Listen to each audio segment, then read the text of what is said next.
आज हम करेंगे अध्याय 4 क्लास 11 समतल में गति प्रश्न बैंक का हल।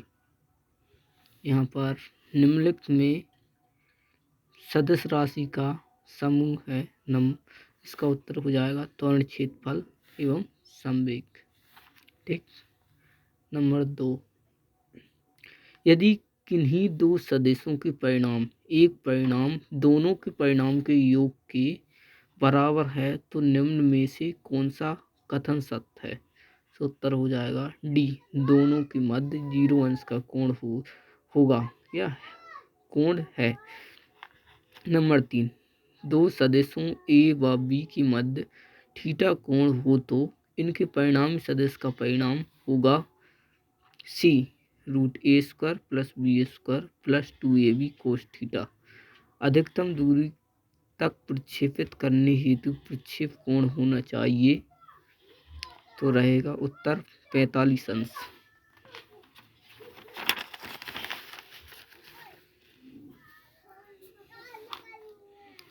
निम्न में से किन कोणों के जोड़ों के लिए क्षैतिज परास समान रहेगा? क्षैतिज परास के लिए कम से कम दो कोणों का योग 90 होना चाहिए, इसलिए यह 40 और बी ऑप्शन हो जाएगा 40 और 50 अंश। अदिश राशि वह है जो उन सभी दर्शकों के लिए एक मान रखती है चाहे अक्षों से उनके अभिविन्यास भिन्न भिन्न हों। अब अति लघु तीव्र प्रश्नों के उत्तर।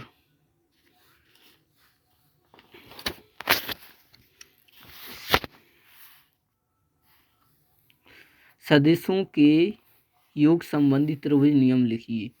तो जब दो त्रिभुजों को किसी त्रिभुज की दो क्रमागत भुजाओं से निरूपित किया जाए तो उनका योग उस त्रिभुज की विपरीत क्रम में ली गई तीसरी भुजा के विपरीत होता है। यही सदिशों के योग संबंधी त्रिभुज नियम है। यदि किसी ए को किसी XY समतल में वियोजित करके लिखिए हैं। ठीक है, तो उत्तर यदि ए को XY समतल में निम्न प्रकार वियोजित किया जाता है तो प्रश्न क्रमांक 3, एकांक सदिश किसे कहती हैं? I कैप, J कैप और K कैप क्या है? जिस सदिश का परिणाम एकांक या एक होता है उसे एकांक सदिश कहती हैं। I कैप, J कैप तथा K कैप क्रमशः X दिशा तथा Y दिशा Z दिशा में ऊर्ध्वाधर में एकांक सदिश हैं। अब नंबर 4, अक्षों XYZ के अनुदिश एकांक सदिश लिखिए। तो अक्षों XYZ के अनुदिश एकांक सदिश यही हो जाएंगे I कैप, J कैप और K कैप। अब प्रश्न क्रमांक 5, कोणीय वेग किसे कहती हैं? इसका सूत्र लिखना है। तो कोणीय वेग घूर्णन गति कर रही वस्तु के कोणीय विस्थापन में समय के साथ परिवर्तन की दर को कोणीय वेग कहते हैं। इसे ओमेगा से प्रदर्शित करती हैं।